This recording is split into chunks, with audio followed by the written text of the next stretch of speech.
له یو روسي شرکت سره د خواف هرات اوسپنې پټلۍ تړون لاسلیک شو.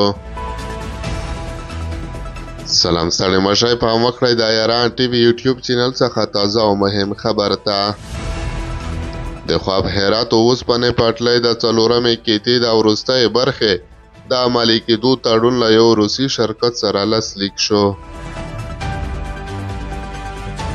د خواف هرات د اوسپنې پټلۍ د څلورمې قطعې د دویمې برخې د جوړولو هوکړه د رئیس الوزرا د اقتصادي مرستیال په حضور سره لاسلیک شوه.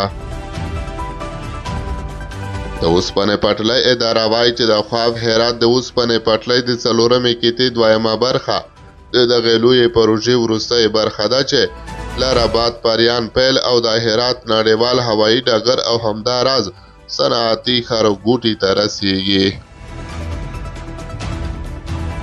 د دغې برخې په بشپړېدو سره به افغانستان د ایران له مهمو سمندري بندرونو سره وصل شي او د ترکیې د اوسپنې پټلۍ شبکې له لارې به اروپا ته هم لار ومومي.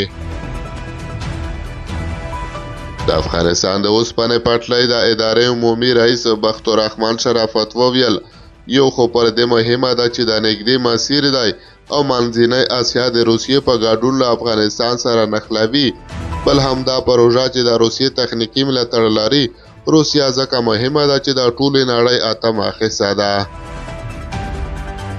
د هرات ولایت هم د دې هیواد او د سیمې د هیوادونو په کچه د دغه ولایت اقتصادي اهمیت ته په نغوتې سره وایي.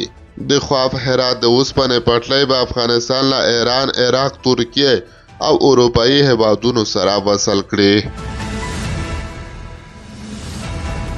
له دې سره سم د قراردادي شرکت رئیس وایي چې د خواف هرات د اوسپنې پټلۍ د څلورمې قطعې دویمه برخه به د روسي، ترکیې او افغان شریکانو له لوري تر راتلونکو 2 کالونو جوړه شي. د یادونې وړ ده چې د دغې پروژې په بشپړېدو سره به په فراه، نیمروز، هلمند او کندهار ولایتونو کې هم د اوسپنې پټلۍ شبکې غځولو ته زمینه برابره شي.